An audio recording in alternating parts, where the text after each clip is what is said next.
Emotional testimony on Capitol Hill today as lawmakers try to find solutions in the wake of the Uvalde school shooting.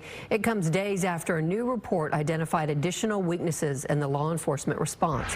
Fox 4's Blake Hansen joining us with more on this. Blake. Yeah, Heather, this was a hearing geared at finding bipartisan solutions, but instead those who witnessed it saw more partisan disagreement. Democratic Texas Congresswoman Sheila Jackson Lee opened the congressional hearing Thursday with audio of the Uvalde gunfire. The subcommittee met with the goal of finding bipartisan solutions in the wake of the May shooting in which 19 students and 2 teachers were killed. Are we not tired of hearing the stories of victims? Of hearing them from victims' families?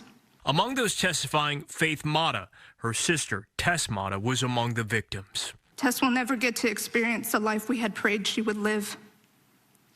She will never graduate high school, never fall in love herself, never be present at my wedding. And we will never know how scared she was in her last moments in that classroom.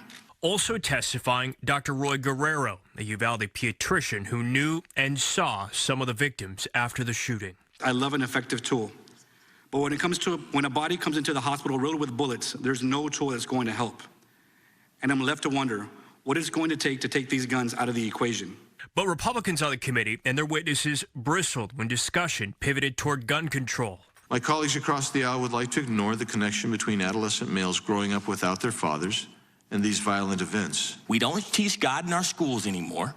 We don't even teach the 10 Commandments. Most kids don't even know the 10 Commandments. And so they don't have a fear of God. The search for solutions, resulting in repeated years-old arguments, is not sitting well with the victims' loved ones. Americans are dying every day. Children in America are dying.